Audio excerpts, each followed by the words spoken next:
परमात्मा श्री कृष्ण की वाणी गीता गुरु शिष्य संवाद है। अतः अर्जुन ने स्वीकार किया कि शिष्यस्तेहं साधिमाम त्वाम प्रपन्नम। भगवन, मैं आपका शिष्य हूं, आपकी शरण हूं। मुझे वो उपदेश दीजिए जिससे मैं परम श्रेय को प्राप्त हो जाऊं। अमृतंश बहनों तथा भाइयों, जिन महापुरुष ने समस्त वेदों का संकलन किया, वेदांत शास्त्र का प्रवर्तन किया, महाभारत तथा भागवत जिनकी कृतियां हैं, उन्होंने शास्त्रों के रूप में किसी ग्रंथ को मान्यता दी तो वो है भगवान श्री कृष्णोक्त गीता। तरह तरह की पूजा पद्धतियां, परस्पर विरोधी संगठन धर्म के नाम पर प्रचलित हैं, जबकि धर्म का लक्ष्य है एक परमात्मा की शोध। कल्याण स्वरूप वो परमात्मा एक है, उसे प्राप्त करने की निश्चित क्रिया का पालन धर्म है। जब परमात्मा एक है, उसे प्राप्त करने की क्रिया एक है, तो बहुत से पंथ क्यों? इसके समाधान के लिए प्रस्तुत है यथार्थ गीता का भावांश। धर्म के सरल स्वरूप और उसकी प्राप्ति हेतु निर्धारित क्रिया का क्रमबद्ध तथा पूर्ण विवरण योगेश्वर श्री कृष्णोक्त गीता है। विश्व के प्रत्येक महापुरुष ने जो कुछ भी साधन बताया है, वो सब का सब तथा अनेक गोपनीय स्थितियों का स्पष्टीकरण अकेले गीता में है। इसलिए संपूर्ण मानव जाति के कल्याण का अतर्क शास्त्र गीता है। महाभारत में संकेत है कि जब कौरवों और पांडवों की सेनाएं आमने सामने खड़ी हो गईं, तो संपूर्ण निशांतर कौरवों में प्रवेश कर गए और सभी देवता पांडवों में। इस कथन से महर्षि व्यास ने स्पष्ट कर दिया कि गीता के सभी पात्र देवता या असुर हैं तथा प्रतीकात्मक हैं। प्रत्येक मनुष्य के अंतःकरण में दैवी और आसुरी दो प्रकृतियां अनादिकाल से हैं। दैवी शक्तियों के सहयोग से जब मनुष्य अपने आत्म स्वरूप की ओर अग्रसर होता है, तो काम, क्रोध, राग, द्वेष इत्यादि आसुरी वृत्तियां बाधा के रूप में आक्रमण करती हैं। उनका पार पाना ही वास्तविक युद्ध है। अर्जुन श्रेय के लिए विकल था। उसकी दृष्टि में श्रेय का उपाय था कुल धर्म, पिंडोदक क्रिया, वर्ण संकर से बचाव, कुल क्षय से बचने के लिए युद्ध न करना इत्यादि। मात्र इतनी सी शंका के समाधान हेतु भगवान को उसे 18 अध्याय गीता समझानी पड़ी। अंत में पूछा कि क्या तेरा मोह नष्ट हुआ? अर्जुन ने स्वीकार किया कि भगवन, मेरा मोह नष्ट हो गया और अब मैं वैसा ही करूंगा जैसा भगवान ने उपदेश दिया है। वस्तुतः ये केवल अर्जुन की शंका नहीं थी, बल्कि मानव मात्र की शंका है कि श्रेय क्या है, उसे कैसे प्राप्त करें। इसलिए स्त्री पुरुष, आबाल वृद्ध, मानव मात्र के लिए गीता के 18 अध्याय का अनुशीलन एवं नियमित पाठ नितांत आवश्यक है, जिससे ब्रह्म विधि की स्मृति सृजित रहे तथा बच्चों में भी इन कल्याणकारी संस्कारों का सृजन हो सके। इस गीता ज्ञान के बिना कोई भी मनुष्य उस ईश्वर के पथ पर नहीं चल सकता। संसार में कहीं भी मनुष्य हो, उसके लिए गीता सदैव अमृत वाहिनी है। गीता आपका शास्त्र है।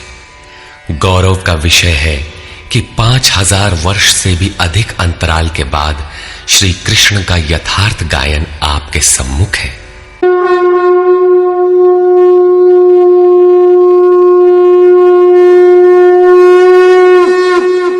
ओम श्री परमात्मने नमः। यथार्थ गीता, श्रीमद् भगवत गीता, अथ प्रथमो अध्यायः। धृतराष्ट्र उवाच।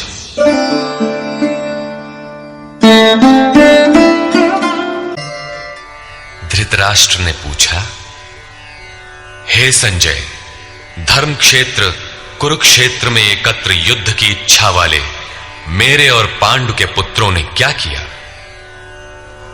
अज्ञान रूपी धृतराष्ट्र और संयम रूपी संजय। अज्ञान मन के अंतराल में रहता है। अज्ञान से आवृत मन धृतराष्ट्र जन्मांध है, किंतु संयम रूपी संजय के माध्यम से यह देखता है, सुनता है। वो समझता है कि परमात्मा ही सत्य है। फिर भी जब तक इससे उत्पन्न मोह रूपी दुर्योधन जीवित है, इसकी दृष्टि सदैव कौरवों पर रहती है, विकारों पर ही रहती है। धर्म एक क्षेत्र है। जब हृदय देश में दैवी संपत्ति का बाहुल्य होता है तो यह शरीर धर्म क्षेत्र बन जाता है, और जब इसमें आसुरी संपत्ति का बाहुल्य होता है तो यह शरीर कुरुक्षेत्र बन जाता है। कुरु अर्थात करो। यह शब्द आदेशात्मक है। भगवान श्री कृष्ण कहते हैं, प्रकृति से उत्पन्न तीनों गुणों द्वारा परवश होकर मनुष्य कर्म करता है। वो क्षण मात्र भी कर्म किए बिना नहीं रह सकता। गुण उससे करा लेते हैं। तीनों गुण मनुष्य को देवता से कीट पर्यंत शरीरों में ही बांधते हैं। जब तक प्रकृति और प्रकृति से उत्पन्न गुण जीवित हैं, तब तक कुरु लगा रहेगा। अतः जन्म मृत्यु वाला क्षेत्र, विकारों वाला क्षेत्र कुरुक्षेत्र है, और परम धर्म परमात्मा में प्रवेश दिलाने वाली पुण्यमयी प्रवृत्तियों का क्षेत्र धर्म क्षेत्र है। पुरातत्वविद पंजाब में काशी प्रयाग के मध्य तथा अनेकानेक स्थलों पर कुरुक्षेत्र की शोध में लगे हैं, किंतु गीताकार ने स्वयं बताया है कि जिस क्षेत्र में यह युद्ध हुआ वो कहां है। इदम शरीरम कौन्तेय क्षेत्र मित्य भिधीयते। अर्जुन, ये शरीर ही क्षेत्र है, और जो इसको जानता है, इसका पार पा लेता है, वो क्षेत्रज्ञ है। आगे इन्होंने क्षेत्र का विस्तार बताया, जिसमें 10 इंद्रियां, मन, बुद्धि, अहंकार, 5 विकार और 3 गुणों का वर्णन है। शरीर ही क्षेत्र है, एक अखाड़ा है। इसमें लड़ने वाली प्रवृत्तियां 2 हैं, दैवी संपद और आसुरी संपद। पांडु की संतान और धृतराष्ट्र की संतान सजातीय और विजातीय प्रवृत्तियां। अनुभवी महापुरुष की शरण जाने पर इन दोनों प्रवृत्तियों में संघर्ष का सूत्रपात होता है। यह क्षेत्र क्षेत्रज्ञ का संघर्ष है, और यही वास्तविक युद्ध है। विश्व युद्धों से इतिहास भरा पड़ा है, किंतु उनमें जीतने वालों को भी शाश्वत विजय नहीं मिलती। ये तो आपसी बदले हैं। प्रकृति का सर्वथा शमन करके प्रकृति से परे की सत्ता का दिग्दर्शन करना और उसमें प्रवेश पाना ही वास्तविक विजय है। यही एक ऐसी विजय है जिसके पीछे हार नहीं है। यही मुक्ति है जिसके पीछे जन्म मृत्यु का बंधन नहीं है। इस प्रकार अज्ञान से आच्छादित प्रत्येक मन संयम के द्वारा जानता है कि क्षेत्र क्षेत्रज्ञ के युद्ध में क्या हुआ। अब जैसा जिसके संयम का उत्थान है, वैसे वैसे उसे दृष्टि आती जाएगी। संजय उवाच। उस समय राजा दुर्योधन ने व्यूह रचना युक्त पांडवों की सेना को देखकर द्रोणाचार्य के पास जाकर यह वचन कहा। द्वैत के आचरण ही द्रोणाचार्य हैं। जब जानकारी हो जाती है कि हम परमात्मा से अलग हो गए हैं, वहां उसकी प्राप्ति के लिए तड़प पैदा हो जाती है। तभी हम गुरु की तलाश में निकलते हैं। दोनों प्रवृत्तियों के बीच यही प्राथमिक गुरु है। यद्यपि बाद के सद्गुरु योगेश्वर श्री कृष्ण होंगे, जो योग की स्थिति वाले होंगे। राजा दुर्योधन आचार्य के पास जाता है। मोह रूपी दुर्योधन। मोह संपूर्ण व्याधियों का मूल है। राजा है। दुर्योधन दुरु अर्थात दूषित, योधन अर्थात वह धन। आत्मिक संपत्ति ही स्थिर संपत्ति है। उसमें जो दोष उत्पन्न करता है वो है मोह। ये प्रकृति की ओर खींचता है और वास्तविक जानकारी के लिए प्रेरणा भी प्रदान करता है। मोह है तभी तक पूछने का प्रश्न भी है, अन्यथा सभी पूर्ण ही हैं।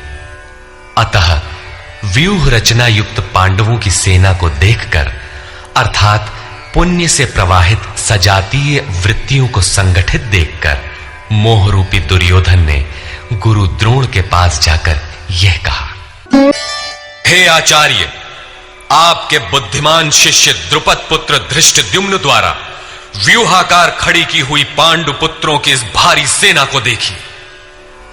शाश्वत अचल पद में आस्था रखने वाला दृढ़ मन ही धृष्टद्युम्न है। यही पुण्यमयी प्रवृत्तियों का नायक है। साधन कठिन न मन कर टेका। साधन कठिन नहीं, मन की दृढ़ता कठिन होनी चाहिए। अब देखें सेना का विस्तार। इस सेना में महेशवासा, महान ईश में वास दिलाने वाले भाव रूपी भीम, अनुराग रूपी अर्जुन के समान बहुत से शूरवीर, जैसे सात्विकता रूपी सात्यकी, विराटः सर्वत्र ईश्वरी प्रवाह की धारणा, महारथी राजा द्रुपद अर्थात अचल स्थिति, तथा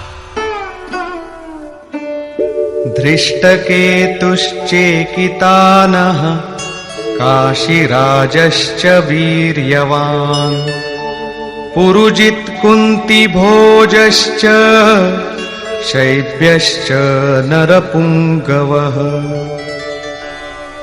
धृष्टकेतुः दृढ़ कर्तव्य, चेकितानः जहां भी जाए वहां से चित्त को खींचकर इष्ट में स्थिर करना, काशीराजः काया रूपी काशी में ही वो साम्राज्य है, पुरुजित स्थूल सूक्ष्म और कारण शरीरों पर विजय दिलाने वाला पुरुजित, कुंती भोजः कर्तव्य से भव पर विजय, नरों में श्रेष्ठ शैव्य अर्थात सत्य व्यवहार, और पराक्रमी युधामन्यु, युद्ध के अनुरूप मन की धारणा, उत्तमौजाह शुभ की मस्ती, सुभद्रा पुत्र अभिमन्यु। जब शुभ आधार आ जाता है तो मन भय से रहित हो जाता है। ऐसा शुभ आधार से उत्पन्न अभय मन, ध्यान रूपी द्रौपदी के पांचों पुत्र, वात्सल्य, लावण्य, सौम्यता, स्थिरता, सहृदयता, सब के सब महारथी हैं। साधन पथ पर संपूर्ण योग्यता के साथ चलने की क्षमताएं हैं। इस प्रकार दुर्योधन ने पांडव पक्ष के 15-20 नाम गिनाए, जो दैवी संपद के महत्वपूर्ण अंग हैं। विजातीय प्रवृत्ति का राजा होते हुए भी मोह ही सजातीय प्रवृत्तियों को समझने के लिए बाध्य करता है। दुर्योधन अपना पक्ष संक्षेप में कहता है, यदि कोई बाह्य युद्ध होता तो अपनी फौज बढ़ा चढ़ा कर गिनाता, विकार कम गिनाए गए, क्योंकि उन पर विजय पाना है। वे नाशवान हैं। केवल 5-7 विकार बताए गए, जिनके अंतराल में संपूर्ण बहिर्मुखी प्रवृत्ति विद्यमान है, जैसे अस्माकं तु विशिष्टाये तान्निबोध द्विजोत्तम नायका मम सैन्यस्य संज्ञार्थं तान् ब्रवीमि ते।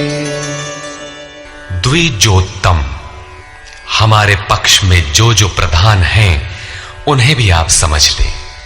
आपको जानने के लिए मेरी सेना के जो नायक हैं उनको कहता हूं। बाह्य युद्ध में सेनापति के लिए द्विजोत्तम संबोधन असामयिक है। वस्तुतः गीता अंतःकरण की दो प्रवृत्तियों का संघर्ष है, जिसमें द्वैत का आचरण ही द्रोण है।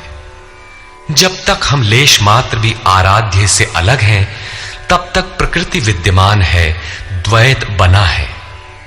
इस द्वि पर जय पाने की प्रेरणा प्रथम गुरु द्रोणाचार्य से मिलती है। अधूरी शिक्षा ही पूर्ण जानकारी के लिए प्रेरणा प्रदान करती है। वो पूजा स्थली नहीं, वहां शौर्य सूचक संबोधन होना चाहिए। विजातीय प्रवृत्ति के नायक कौन कौन हैं? एक तो स्वयं आप द्वैत के आचरण रूपी द्रोणाचार्य हैं। भ्रम रूपी पितामह भीष्म है। भ्रम इन विकारों का उद्गम है, अंत तक जीवित रहता है, इसलिए पितामह है।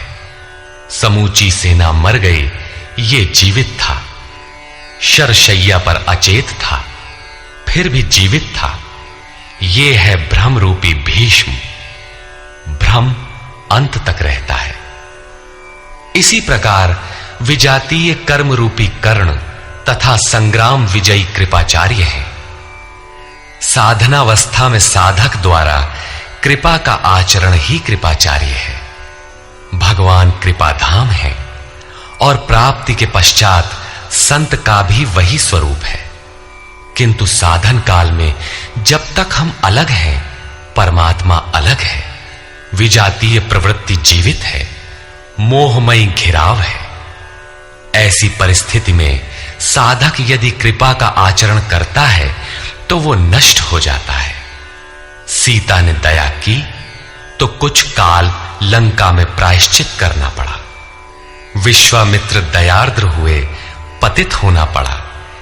योग सूत्रकार महर्षि पतंजलि भी यही कहते हैं, ते समाधा वुपसर्गा व्युत्थाने सिद्धयः। व्युत्थान काल में सिद्धियां प्रकट होती हैं, वे वास्तव में सिद्धियां हैं, किंतु कैवल्य प्राप्ति के लिए उतनी ही बड़ी विघ्न है जितने काम, क्रोध, लोभ, मोह इत्यादि। गोस्वामी तुलसीदास का भी यही निर्णय है। माया अनेक विघ्न करती है, रिद्धियां प्रदान करती है, यहां तक कि सिद्ध बना देती है। ऐसी अवस्था वाला साधक बगल से निकल भर जाए, मरणासन रोगी भी जी उठेगा। वो भले ठीक हो जाए, किंतु साधक उसे अपनी देन मान बैठे तो नष्ट हो जाएगा। एक रोगी के स्थान पर हजारों रोगी घेर लेंगे। भजन चिंतन का क्रम अवरुद्ध हो जाएगा और उधर बहकते बहकते प्रकृति का बाहुल्य हो जाएगा। यदि लक्ष्य दूर है और साधक कृपा करता है, तो कृपा का अकेला आचरण ही समितिंजय समूची सेना को जीत लेगा। इसलिए साधक को पूर्ति पर्यंत इससे सतर्क रहना चाहिए। दया बिनु संत कसाई, दया करी तो आफत आई। लेकिन अधूरी अवस्था में यह विजातीय प्रवृत्ति का दुर्धर्ष योद्धा है। इसी प्रकार आसक्ति रूपी अश्वत्थामा, विकल्प रूपी विकर्ण और भ्रममयी श्वास ही भूरि श्रवा है। ये सभी बहिर्मुखी प्रवाह के नायक हैं। और भी बहुत से शूरवीर अनेक शस्त्रों से युक्त मेरे लिए जीवन की आशा को त्याग कर युद्ध में डटे हैं। सभी मेरे लिए प्राण त्यागने वाले हैं, किंतु उनकी कोई ठोस गणना नहीं है। अब कौन सी सेना किन भावों द्वारा सुरक्षित है? इस पर कहते हैं, भीष्म द्वारा रक्षित हमारी सेना सब प्रकार से अजेय है और भीम द्वारा रक्षित इन लोगों की सेना जीतने में सुगम है। पर्याप्त और अपर्याप्त जैसे श्लिष्ट शब्द का प्रयोग दुर्योधन की आशंका को व्यक्त करता है। अतः देखना है कि भीष्म कौन सी सत्ता है जिस पर कौरव निर्भर करते हैं, तथा भीम कौन सी सत्ता है जिस पर दैवी संपद संपूर्ण पांडव निर्भर हैं। दुर्योधन अपनी व्यवस्था देता है कि इसलिए सब मोर्चों पर अपनी अपनी जगह स्थित रहते हुए आप लोग सबके सब भीष्म की ही सब ओर से रक्षा करें। यदि भीष्म हैं तो हम अजेय हैं, इसलिए आप पांडवों से न लड़कर केवल भीष्म की ही रक्षा करें। कैसा योद्धा है भीष्म, जो स्वयं अपनी रक्षा नहीं कर पा रहा है, कौरवों को उसकी रक्षा व्यवस्था करनी पड़ रही है। यह कोई बाह्य योद्धा नहीं, ब्रह्म ही भीष्म है। जब तक ब्रह्म जीवित है तब तक विजातीय प्रवृत्तियां कौरव अजेय हैं। अजेय का यह अर्थ नहीं कि जिसे जीता ही ना जा सके, बल्कि अजेय का अर्थ दुर्जय है, जिसे कठिनाई से जीता जा सकता हो। महा अजय संसार रिपु जीत सकई सो वीर। यदि भ्रम समाप्त हो जाए तो अविद्या अस्तित्वहीन हो जाए। मोह इत्यादि जो आंशिक रूप से बचे भी हैं, शीघ्र ही समाप्त हो जाएंगे। भीष्म की इच्छा मृत्यु थी। इच्छा ही भ्रम है। इच्छा का अंत और भ्रम का मिटना एक ही बात है। इसी को संत कबीर ने सरलता से कहा, इच्छा काया इच्छा माया इच्छा जग उपजाया। कह कबीर जे इच्छा विवर्जित ताका पार न पाया। जहां भ्रम नहीं होता वो अपार और अव्यक्त है। इस शरीर के जन्म का कारण इच्छा है। इच्छा ही माया है और इच्छा ही जगत की उत्पत्ति का कारण है। सो कामयत तदैक्षत बहुश्याम प्रजायेय इति। कबीर कहते हैं, जो इच्छाओं से सर्वथा रहित हैं, तिनका पार न पाया। वे अपार अनंत असीम तत्व में प्रवेश पा जाते हैं। यो कामो निष्काम आप्त काम आत्म कामो न तस्य प्राणा उत्क्रामंति ब्रह्म व सन ब्रह्माप्येति। जो कामनाओं से रहित आत्मा में स्थिर आत्म स्वरूप है, उसका कभी पतन नहीं होता। वो ब्रह्म के साथ एक हो जाता है। आरंभ में इच्छाएं अनंत होती हैं और अंततो गत्वा परमात्म प्राप्ति की इच्छा शेष रहती है। जब ये इच्छा भी पूरी हो जाती है, तब इच्छा भी मिट जाती है। यदि उससे भी बड़ी कोई वस्तु होती तो आप उसकी इच्छा अवश्य करते। जब उससे आगे कोई वस्तु है ही नहीं, तो इच्छा किसकी होगी? जब प्राप्त होने योग्य कोई वस्तु अप्राप्त न रह जाए, तो इच्छा भी समूल नष्ट हो जाती है और इच्छा के मिटते ही भ्रम का सर्वथा अंत हो जाता है। यही भीष्म की इच्छा मृत्यु है। भीम द्वारा रक्षित इन लोगों की सेना जीतने में सुगम है। भाव रूपी भीम भावे विद्यते देवः। भाव में वो क्षमता है कि अविदित परमात्मा भी विदित हो जाता है।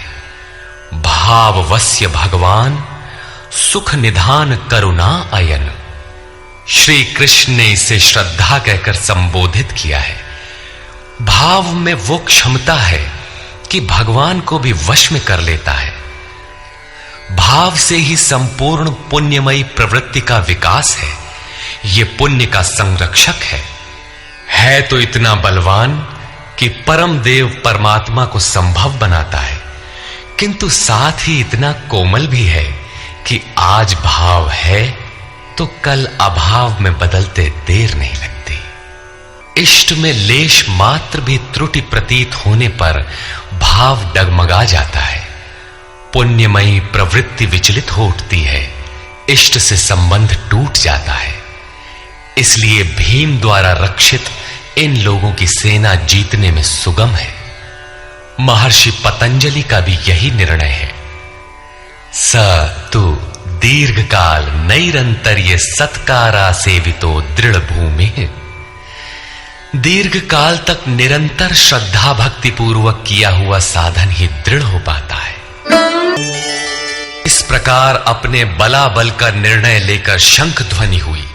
शंख ध्वनि पात्रों के पराक्रम की घोषणा है कि जीतने पर कौन सा पात्र आपको क्या देगा।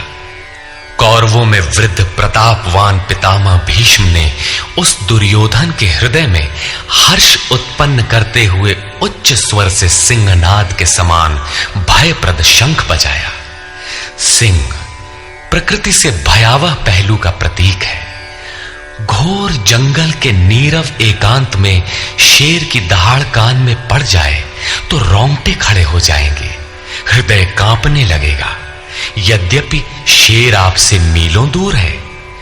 भय प्रकृति में होता है, परमात्मा में नहीं। वो तो अभय सत्ता है।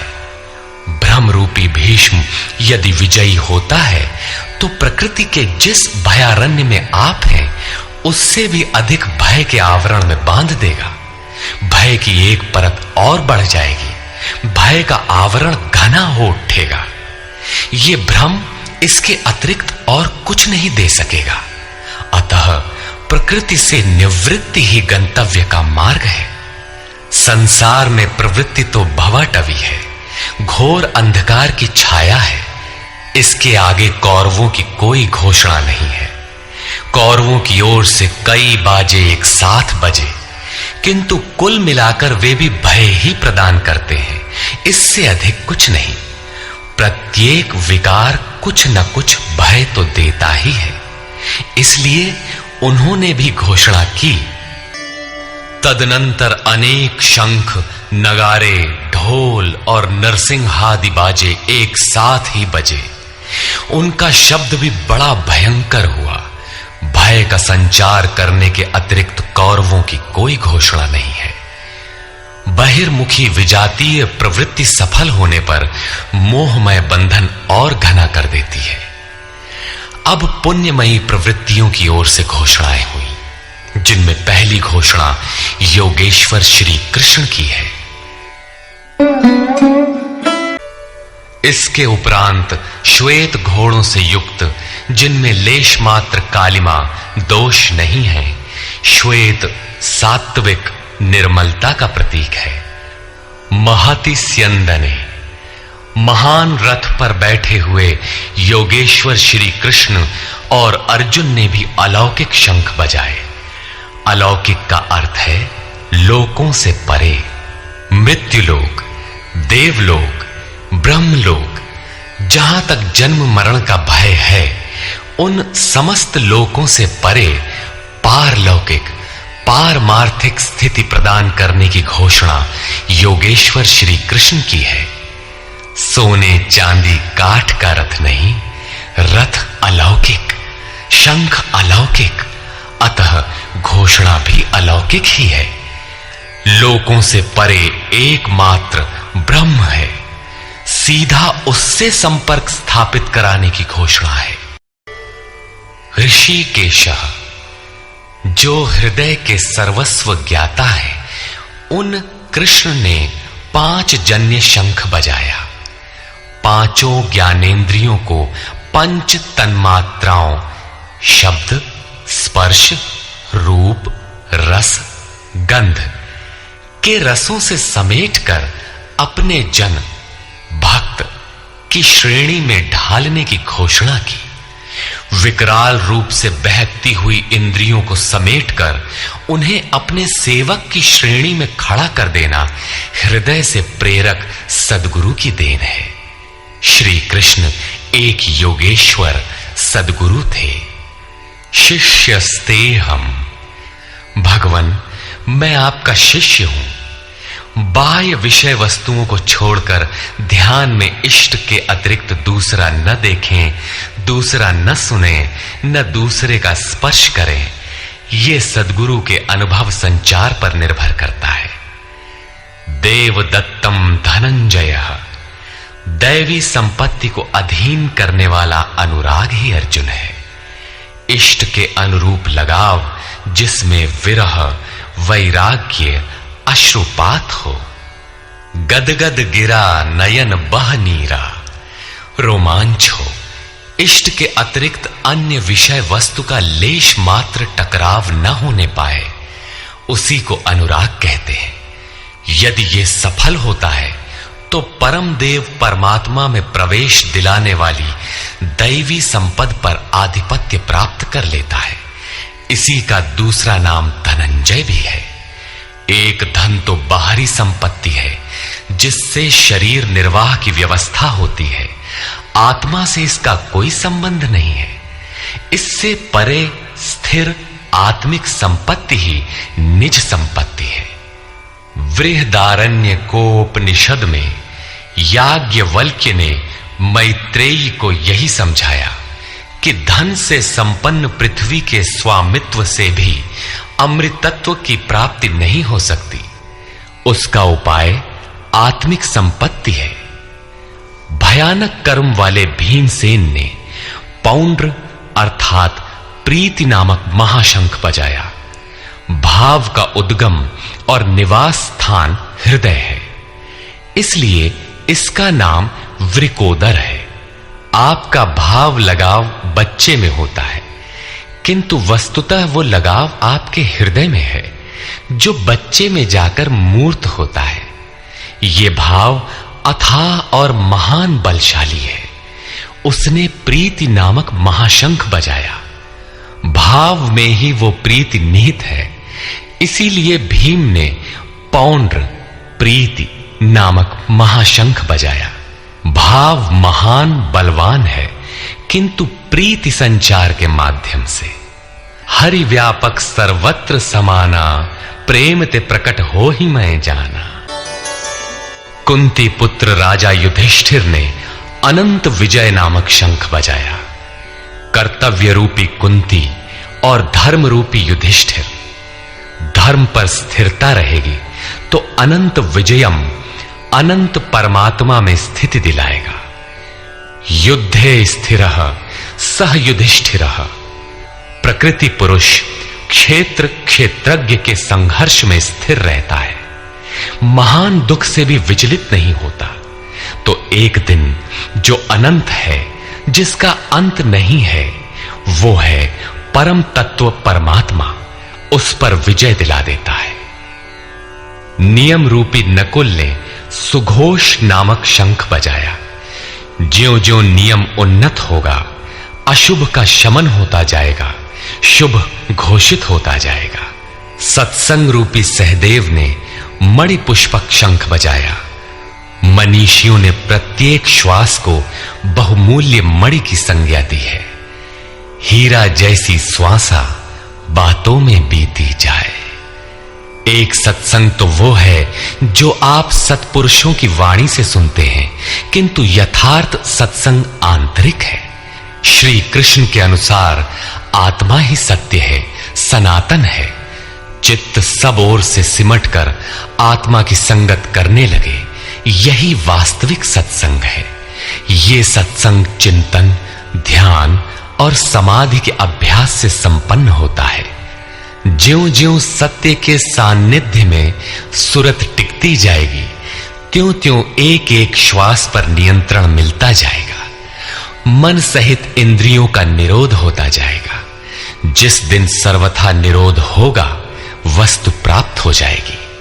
वाद्य यंत्रों की तरह चित्त का आत्मा के स्वर में स्वर मिलाकर संगत करना ही सत्संग है। बाह्य मणि कठोर है, किंतु श्वास मणि पुष्प से भी कोमल है। पुष्प तो विकसित होने या टूटने पर कुम्हलाता है, किंतु आप अगले श्वास तक जीवित रहने की गारंटी नहीं दे सकते। किंतु सत्संग सफल होने पर प्रत्येक श्वास पर नियंत्रण दिलाकर परम लक्ष्य की प्राप्ति करा देता है। इसके आगे पांडवों की कोई घोषणा नहीं है, किंतु प्रत्येक साधन कुछ न कुछ निर्मलता के पथ में दूरी तय करता है। उस घोर शब्द ने आकाश और पृथ्वी को भी शब्दायमान करते हुए धृतराष्ट्र पुत्रों के हृदय विदीर्ण कर दिए। सेना तो पांडवों की ओर भी थी, किंतु हृदय विदीर्ण हुए धृतराष्ट्र पुत्रों के। वस्तुतः पांचजन्य दैवी शक्ति पर आधिपत्य, अनंत पर विजय, अशुभ का शमन और शुभ की घोषणा धारावाही होने लगे तो कुरुक्षेत्र आसुरी संपद, बहिर्मुखी प्रवृत्तियों का हृदय विदीर्ण हो जाएगा। उनका बल शनैः शनैः क्षीण होने लगता है। सर्वथा सफलता मिलने पर मोहमयी प्रवृत्तियां सर्वथा शांत हो जाती हैं।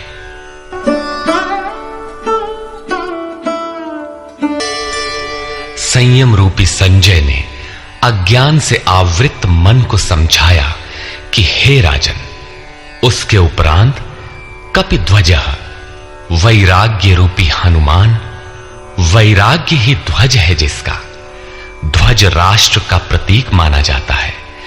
कुछ लोग कहते हैं ध्वजा चंचल थी, इसलिए कपिध्वज कहा गया, किंतु नहीं, यहां कपि साधारण बंदर नहीं, स्वयं हनुमान थे, जिन्होंने मान अपमान का हनन किया था। सममान निरादर आदरहीन। प्रकृति की देखी सुनी वस्तुओं से, विषयों से राग का त्याग ही वैराग्य है। अतः वैराग्य ही जिसकी ध्वजा है, उस अर्जुन ने व्यवस्थित रूप से धृतराष्ट्र पुत्रों को खड़े देखकर शस्त्र चलने की तैयारी के समय धनुष उठाकर ऋषिकेशम, जो हृदय के सर्वस्व ज्ञाता है, उन योगेश्वर श्री कृष्ण से ये वचन कहा, हे अच्युत, जो कभी च्युत नहीं होता, मेरे रथ को दोनों सेनाओं के बीच खड़ा करिए।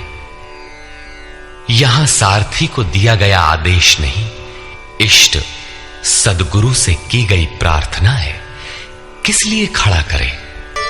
जब तक मैं इन स्थित हुए युद्ध की कामना वालों को अच्छी प्रकार देख न लूं कि इस युद्ध के उद्योग में मुझे किन किन के साथ युद्ध करना योग्य है, इस युद्ध व्यापार में मुझे किन किन के साथ युद्ध करना है, दुर्बुद्धि दुर्योधन का युद्ध में कल्याण चाहने वाले जो ये राजा लोग इस सेना में आए हैं, उन युद्ध करने वालों को मैं देखूंगा, इसलिए खड़ा करें।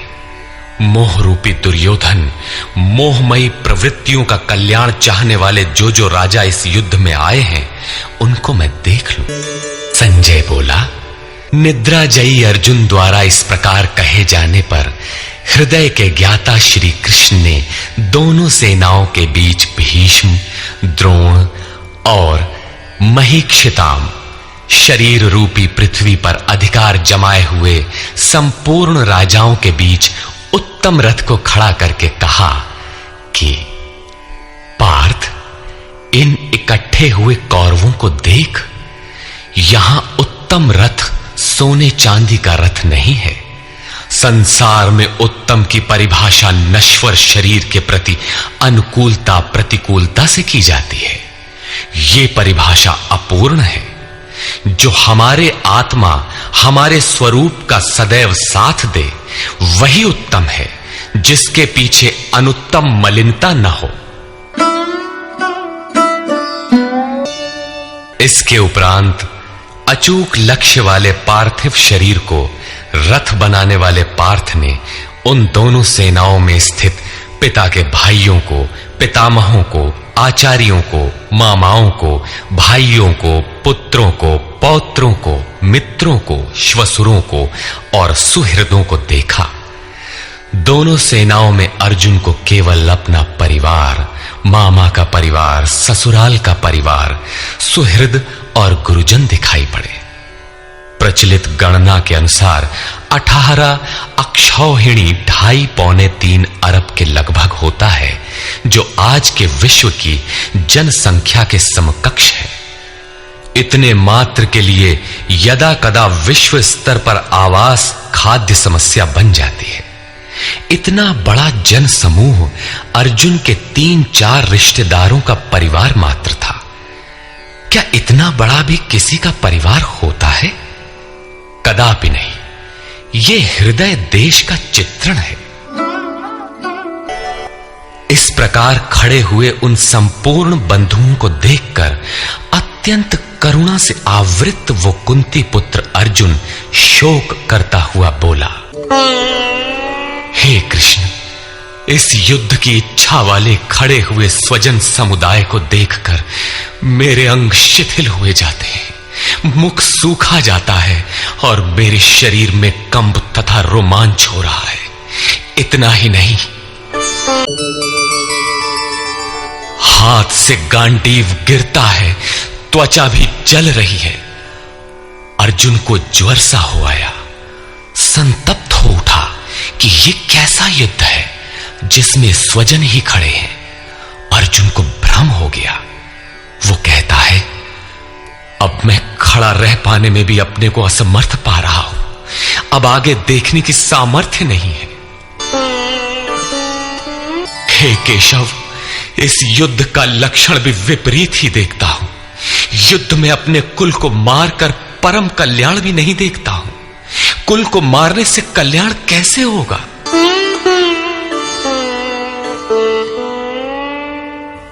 संपूर्ण परिवार युद्ध के मुहाने पर है। इन्हें युद्ध में मारकर विजय से मिलने वाला राज्य और राज्य से मिलने वाला सुख अर्जुन को नहीं चाहिए। वो कहता है, हे श्री कृष्ण, मैं विजय नहीं चाहता, राज्य तथा सुख भी नहीं चाहता। हे गोविंद, हमें राज्य या भोग अथवा जीवन से भी क्या प्रयोजन है? क्यों?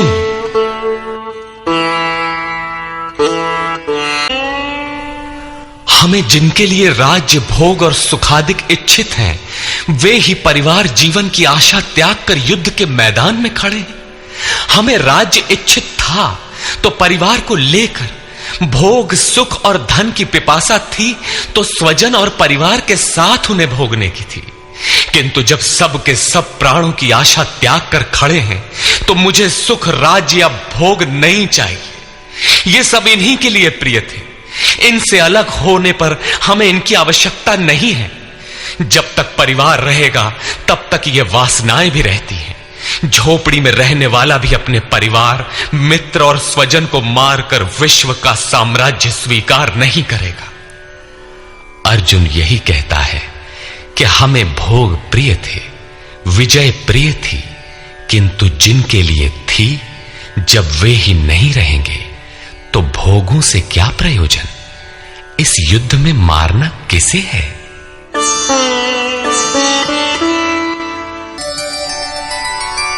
इस युद्ध में ताऊ, चाचे, लड़के और इसी प्रकार दादा, मामा, श्वसुर, पोते, साले तथा समस्त संबंधी ही हैं।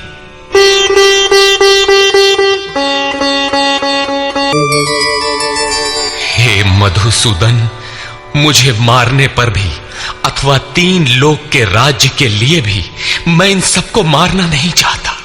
फिर पृथ्वी के लिए कहना ही क्या?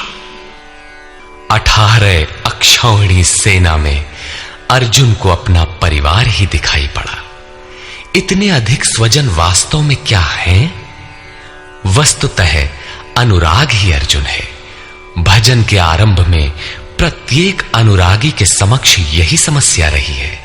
सभी चाहते हैं कि हम भजन करें, उस परम सत्य को पालें, किंतु किसी अनुभवी सद्गुरु के संरक्षण में कोई अनुरागी जब क्षेत्रज्ञ के संघर्ष को समझता है कि हमें किन से लड़ना है, तो वो हताश हो जाता है।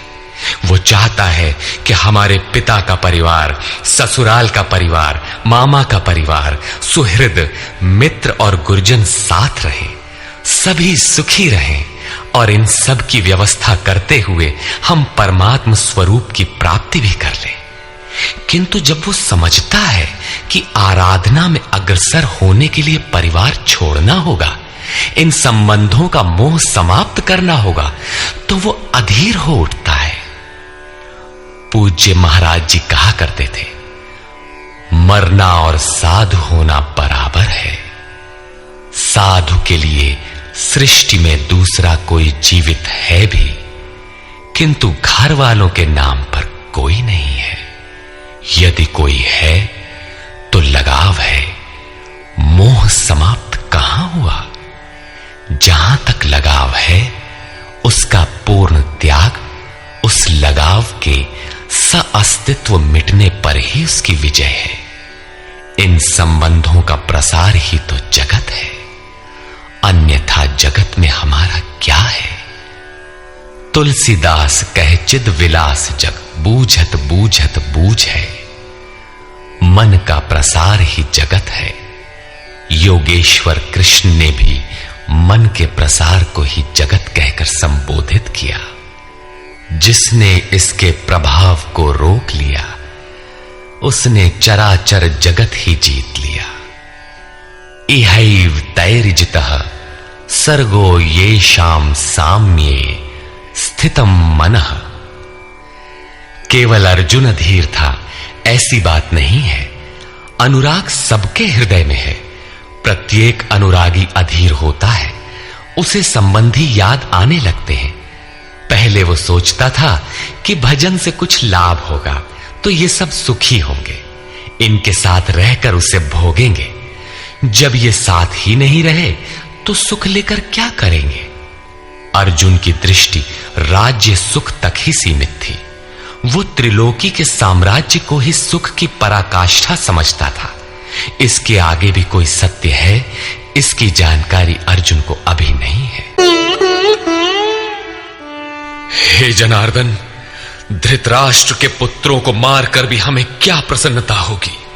जहां धृतराष्ट्र अर्थात धृष्टता का राष्ट्र है, उससे उत्पन्न मोह रूपी दुर्योधन इत्यादि को मारकर भी हमें क्या प्रसन्नता होगी। इन आतताइयों को मारकर हमें पाप ही तो लगेगा।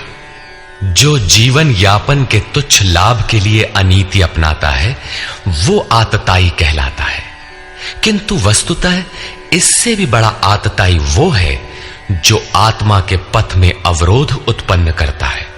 आत्मदर्शन में बाधक काम, क्रोध, लोभ, मोह आदि का समूह ही आतताई है। इससे हे माधव, अपने बांधव धृतराष्ट्र के पुत्रों को मारने के लिए हम योग्य नहीं हैं। स्वबांधव कैसे? वे तो शत्रु थे ना। वस्तुतः शरीर के रिश्ते अज्ञान से उत्पन्न होते हैं। ये मामा है, ससुराल है, स्वजन समुदाय है, ये सब अज्ञान ही तो है। जब शरीर ही नश्वर है तब इसके रिश्ते ही कहां रहेंगे। मोह है तभी तक सुहृद है, हमारा परिवार है, हमारी दुनिया है। मोह नहीं तो कुछ भी नहीं। इसीलिए वे शत्रु भी अर्जुन को स्वजन दिखाई पड़े। वो कहता है कि अपने कुटुंब को मारकर हम कैसे सुखी होंगे। यदि अज्ञान और मोह न रहे तो कुटुंब का अस्तित्व न हो। यह अज्ञान ज्ञान का प्रेरक भी है। भर्तृहरि, तुलसी इत्यादि अनेक महानुभावों को वैराग्य की प्रेरणा पत्नी से मिली, तो कोई सौतेली मां के व्यवहार से खिन्न होकर वैराग्य पथ पर अग्रसर हुआ दिखाई देता है। हे जनार्दन, कुल नाश से होने वाले दोषों को जानने वाले हम लोगों को इस पाप से हटने के लिए क्यों नहीं विचार करना चाहिए। मैं ही पाप करता हूं ऐसी बात नहीं, आप भी भूल करने जा रहे हैं। कृष्ण पर भी आरोप लगाया। अभी वो समझ में अपने को कृष्ण से कम नहीं मानता। प्रत्येक नया साधक सद्गुरु की शरण जाने पर इसी प्रकार तर्क करता है और अपने को जानकारी में कम नहीं समझता। यही अर्जुन भी कहता है कि ये भले न समझें, किंतु हम आप तो समझदार हैं। कुल नाश के दोषों पर हमें विचार करना चाहिए। कुल नाश में दोष क्या है? कुल के नाश होने से सनातन कुल धर्म नष्ट हो जाते हैं। अर्जुन कुल धर्म, कुलाचार को ही सनातन धर्म समझ रहा था। धर्म के नाश होने पर संपूर्ण कुल को पाप भी बहुत दबा लेता है। हे कृष्ण, पाप के अधिक बढ़ जाने से कुल की स्त्रियां दूषित हो जाती हैं। हे वाशरणेय, स्त्रियों के दूषित होने पर वर्ण संकर उत्पन्न होता है। अर्जुन की मान्यता थी कि कुल की स्त्रियों के दूषित होने से वर्ण संकर होता है, किंतु श्री कृष्ण ने इसका खंडन करते हुए आगे बताया कि मैं अथवा स्वरूप में स्थित महापुरुष यदि आराधना क्रम में भ्रम उत्पन्न कर दे तब वर्ण संकर होता है। वर्ण संकर के दोषों पर अर्जुन प्रकाश डालता है। वर्ण संकर कुल घातियों और कुल को नरक में ले जाने के लिए ही होता है। लुप्त हुई पिंड क्रिया वाले इनके पितर लोग भी गिर जाते हैं। वर्तमान नष्ट हो जाता है, अतीत के पितर गिर जाते हैं और भविष्य वाले भी गिरेंगे। इतना ही नहीं, इन वर्ण संकर कारक दोषों से कुल और कुलघातियों के सनातन कुल धर्म और जाति धर्म नष्ट हो जाते हैं। अर्जुन मानता था कि कुल धर्म सनातन है, कुल धर्म ही शाश्वत है, किंतु श्री कृष्ण ने इसका खंडन किया और आगे बताया कि आत्मा ही सनातन शाश्वत धर्म है। वास्तविक सनातन धर्म को जानने से पहले मनुष्य धर्म के नाम पर किसी न किसी रूढ़ि को जानता है। ठीक इसी प्रकार अर्जुन भी जानता है जो कृष्ण के शब्दों में एक रूढ़ि है। हे जनार्दन, नष्ट हुए कुल धर्म वाले मनुष्यों का अनंत काल तक नरक में वास होता है, ऐसा हमने सुना है। कुल धर्म ही नहीं नष्ट होता, बल्कि शाश्वत सनातन धर्म भी नष्ट हो जाता है। जब धर्म ही नष्ट हो गया तो ऐसे पुरुष का अनंत काल तक नरक में निवास होता है, ऐसा हमने सुना है, देखा नहीं, सुना है। आहो, शोक है कि हम लोग बुद्धिमान होकर भी महान पाप करने को तैयार हुए हैं। राज्य और सुख के लोभ से अपने कुल को मारने के लिए उद्यत हुए हैं। अभी अर्जुन अपने को कम ज्ञाता नहीं समझता। आरंभ में प्रत्येक साधक इसी प्रकार बोलता है। महात्मा बुद्ध का कथन है कि मनुष्य जब अधूरी जानकारी रखता है तो अपने को महान ज्ञानी समझता है, और जब आधे से आगे की जानकारी हासिल करने लगता है तो अपने को महान मूर्ख समझता है। ठीक इसी प्रकार अर्जुन भी अपने को ज्ञानी ही समझता है। वो कृष्ण को ही समझाता है कि उस पाप से परम कल्याण हो, ऐसी बात भी नहीं। केवल राज्य और सुख के लोभ में पड़कर हम लोग कुल नाश करने को उद्यत हुए हैं। महान भूल कर रहे हैं, हम ही भूल कर रहे हैं, ऐसी बात नहीं, आप भी भूल कर रहे हैं। एक धक्का कृष्ण को भी दिया। अंत में अर्जुन अपना निर्णय देता है, यदि मुझ शस्त्र रहित न सामना करने वाले को शस्त्रधारी धृतराष्ट्र के पुत्र रण में मारे तो उनका वो मारना भी मेरे लिए अति कल्याणकारक होगा। इतिहास तो कहेगा कि अर्जुन समझदार था, जिसने अपनी बलि देकर युद्ध बचा लिया। लोग प्राणों की आहुति दे डालते हैं कि भोले भाले मासूम बच्चे सुखी रहें, कुल तो बचा रहे। मनुष्य विदेश चला जाए, वैभव पूर्ण प्रासाद में रहे, किंतु 2 दिन बाद उसे अपनी छोड़ी हुई झोपड़ी याद आने लगती है। मोह इतना प्रबल होता है। इसीलिए अर्जुन कहता है कि शस्त्रधारी धृतराष्ट्र के पुत्र मुझ न प्रतिकार करने वाले को रण में मार दें, तब भी वो मेरे लिए अति कल्याणकारी होगा, ताकि लड़के तो सुखी रहें। संजय बोला कि रणभूमि में शोक से उद्विग्न मन वाला अर्जुन इस प्रकार कहकर बाण सहित धनुष को त्याग कर रथ के पिछले भाग में बैठ गया, अर्थात क्षेत्र क्षेत्रज्ञ के संघर्ष में भाग लेने से पीछे हट गया। निष्कर्ष, गीता क्षेत्र क्षेत्रज्ञ के युद्ध का निरूपण है। यह ईश्वरीय विभूतियों से संपन्न भगवत स्वरूप को दिखाने वाला गायन है। यह गायन जिस क्षेत्र में होता है वह युद्ध क्षेत्र शरीर है, जिसमें 2 प्रवृत्तियां हैं, धर्म क्षेत्र और कुरुक्षेत्र। उन सेनाओं का स्वरूप और उनके बल का आधार बताया। शंख ध्वनि से उनके पराक्रम की जानकारी मिली। तदनंतर जिस सेना से लड़ना है उसका निरीक्षण हुआ, जिसकी गणना 18 अक्षौहिणी अर्थात लगभग 6.5 अरब कही जाती है, किंतु वस्तुतः वे अनंत हैं।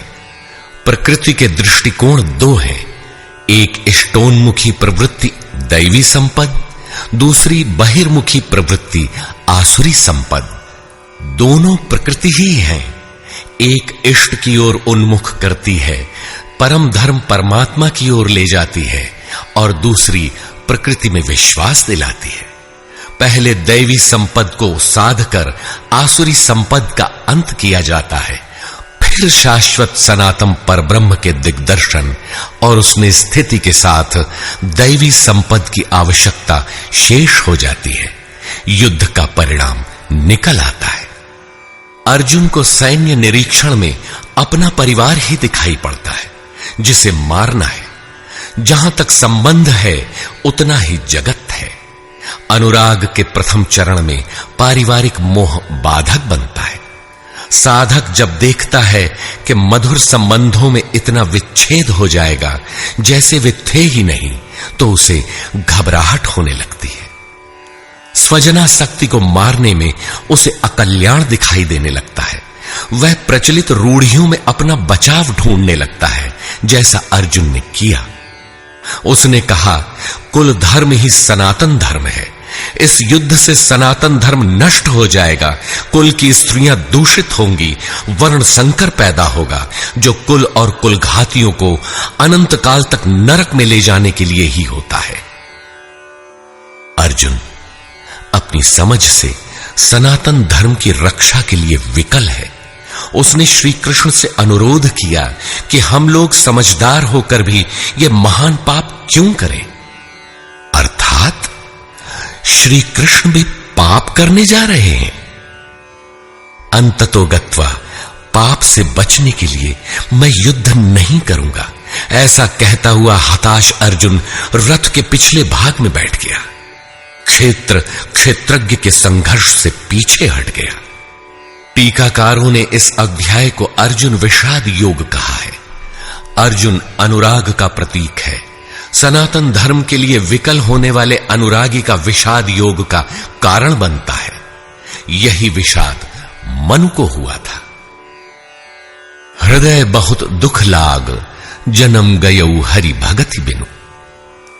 संशय में पड़कर ही मनुष्य विषाद करता है। उसे संदेह था कि वर्ण संकर पैदा होगा जो नरक में ले जाएगा। सनातन धर्म के नष्ट होने का भी उसे विषाद था। अतः संशय विषाद योग का सामान्य नामकरण इस अध्याय के लिए उपयुक्त है। अतः ओम तत्सदिति श्रीमद् भगवद गीता सूपनिषत्सु ब्रह्म विद्यायाम योग शास्त्रे श्री कृष्णार्जुन संवादे संशय विषाद योगो नाम प्रथमोऽध्यायः। इस प्रकार स्वामी अड़गड़ानंद कृत श्रीमद् भगवद गीता के भाष्य यथार्थ गीता का प्रथम अध्याय पूर्ण होता है।